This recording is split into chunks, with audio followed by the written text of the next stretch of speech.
ठीक है, मैं आपसे दोबारा ये एक अगली बात पूछूं, अभी जो मौजूदा सिचुएशन क्या है, बहुत सारे पॉलिसी साज, बहुत सारे थिंक टैंक्स सोच रहे हैं, उनका ख्याल ये है कि पाकिस्तानी टिल्ट जो है अमेरिका से चाइना की तरफ हो रहा है, कुछ नए ब्लॉक्स की तरफ जा रहा है। आपकी स्टडी क्या है, इस वक्त पाकिस्तान और अमेरिका के ताल्लुकात कहाँ खड़े हैं? पाकिस्तान अमेरिका के ताल्लुकात अगर मुझसे ज़ाती तौर पर पूछे तो सर्दमोरी का निशान है आजकल। सही। उसके कई वजूहात हैं। एक तो अमेरिका का इलेक्शन सही है, दूसरा पाकिस्तान के साथ अमेरिकन पॉलिसी का अलाइंड होना या विंडो खुलना अफगान चीज़ों के साथ, वो it was part of that package. अब वो सरदमोरी का निशान है। लेकिन इसमें मैं ये बात बताऊंगा ज़रूर कि वाशिंगटन डीसी में मैं कई दफ़ा कह चुका हूँ कि Pakistan has become 50 years behind the Indian lobby. Pakistan, एक तो Pakistani diaspora is not interested in American politics, number one. दूसरा, वहां पे Nikki Haley, Bobby Jindal presidential candidate बन चुके हैं, 5-6 कांग्रेसमैन इंडियन डिसेंट के, 10-15 बड़ी कंपनियां, इंटरनेशनल फॉर्च्यून 500 कंपनियां, उनके सीईओ जो हैं वो इंडियन। बल्कि यहां तक कि अभी सुप्रीम कोर्ट की जो नॉमिनेशन थी, अगर वहां पे फीमेल औरत ना होती तो इंडियन डिसेंट का सुप्रीम कोर्ट का जस्टिस आ रहा था। वर्सेस न्यूयॉर्क में हमारे पाकिस्तानी कम्युनिटी सबसे ज्यादा पॉपुलेशन है, एक काउंसिलमैन भी नहीं है। इंडिया में आपको सोमालियन डिसेंट का मिल जाएगा कांग्रेसमैन, इथियोपियन मिल जाएगा कांग्रेसमैन, पाकिस्तानी नहीं है। हम बहुत पीछे हैं इन चीज़ों में। और दूसरा ये है कि रिलेशनशिप को बैलेंस होना चाहिए मेरे ख्याल में। अब मैं एक मिसाल दूंगा इंडिया की। इंडिया ने हाउदी मोदी किया, उन्होंने नमस्ते डोनाल्ड ट्रंप किया, उन्होंने अमेरिका से हेलीकॉप्टर खरीदे, लेकिन फ्रांस से जाके राफेल खरीद लिए। बैलेंस करना चाहिए।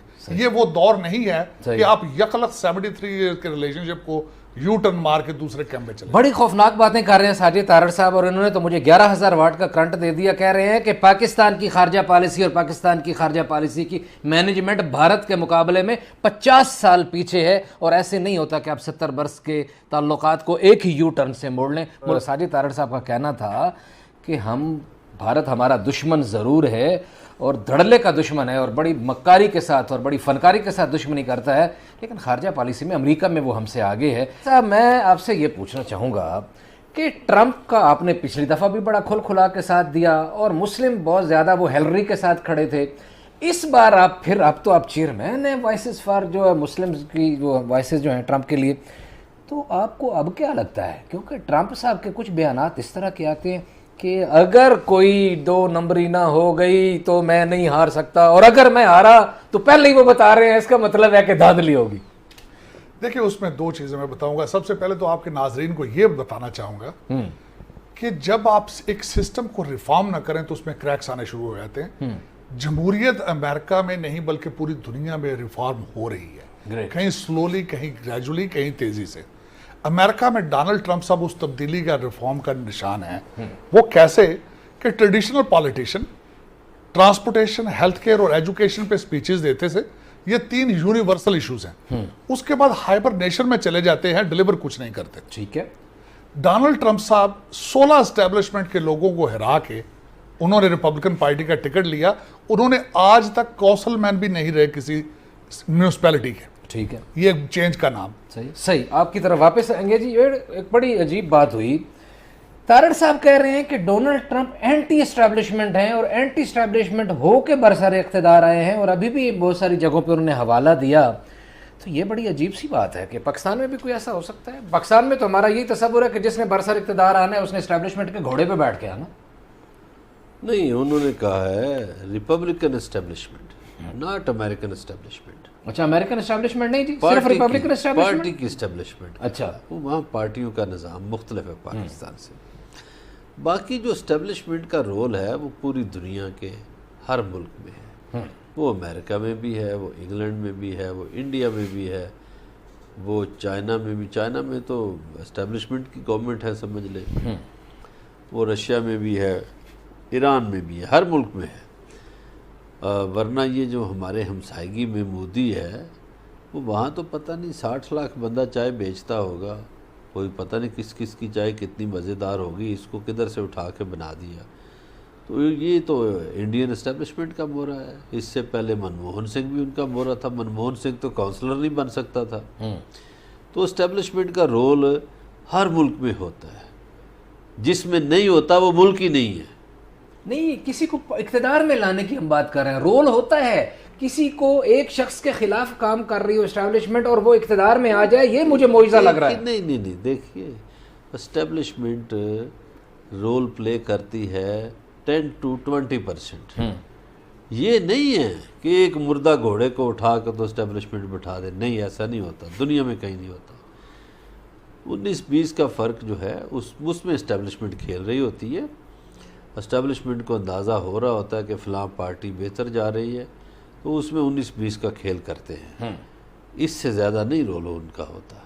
ठीक है। अगर कोई ये कहे कि एक बंदा ज़ीरो पे है और उसको नेक्स्ट डे वो बना दें प्राइम मिनिस्टर या प्रेसिडेंट, तो ये मुमकिन नहीं, ये पॉसिबल नहीं होता। उसके लिए उनको पूरा मैदान तैयार करना पड़ता है, ग्राउंड हमवार करना पड़ता है, फिर जाके उसको वो आगे लाते हैं, वरना ऐसा नहीं होता।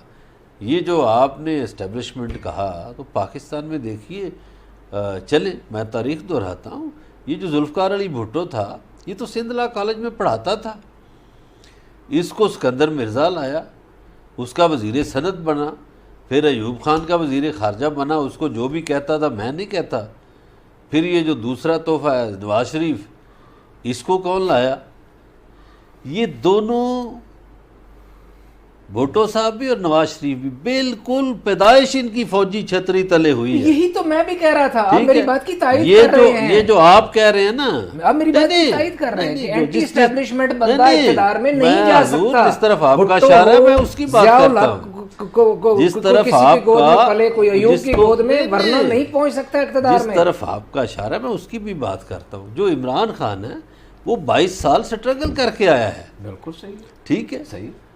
मैं हमेशा ये स्टैंड लेता हूं, आप कोरोना वायरस से बच जाएंगे, करप्शन से नहीं बचेंगे। सही। और अब आप ऐसी जगह पहुंच चुके हैं, गलती गुंजाइश नहीं था। अब इससे आगे कोरोना के बाद एक न्यू वर्ल्ड ऑर्डर ये है, इकॉनमी किस तरीके से आप दोबारा रिवाइव करेंगे। पाकिस्तान भी उन्हीं ममालिक में शामिल है जहां पे लोगों के लिए सर्वाइवल मुश्किल हो जाएगा। ये इस वक्त करंट एस्टेब्लिशमेंट और सियासी लीडरशिप का फर्ज है कि उस पर होमवर्क करें। आप उन चीज़ों को ना देखें, वादे। अब मैं आप मनी लॉन्ड्रिंग की बात करते रहे, आपके हर लीडर ने कहा कि इसको मैं वहाँ घसीटूंगा, इसको वहाँ मारूंगा, इसका ये करूंगा, ये पैसे वापस लेके आऊँगा। आपके सबसे बड़ा सामने मॉडल सऊदी अरेबिया का था। अगर उन्होंने पैसे लेने थे, उन्होंने पैसे निकलवा लिए। अब आपके पास पॉलिसी होनी चाहिए पैसे निकलवाने की। आप होमवर्क करें। आप होमवर्क करेंगे तो ये चीज़ें रुक सकती हैं। लेकिन you can not blame others, you can not blame cigarette manufacturing if your son is start smoking cigarette. Tarar साहब ने दिलचस्प बात कर दी। मजहर बरलास साहब, ये उन्होंने कहा भी आप बात तो उनकी ठीक है। उनको देखे ना, अभी आपका बच्चा सिगरेट पीता है तो आप फैक्ट्री वाले के पास चले जाते हैं, अपने बच्चे को काबू करें। लेकिन एक बात उन्होंने की कि सऊदी मॉडल था, चाइना मॉडल की भी हम अपने शोज में बात कर चुके हैं। तो ये नहीं, ये जो पैसे निकलवाने का एक ढंग था या ढब है, वो उसमें इस गवर्नमेंट को नहीं आता कि ये निकलवा नहीं पा रही और बस काम चले जा रहा है।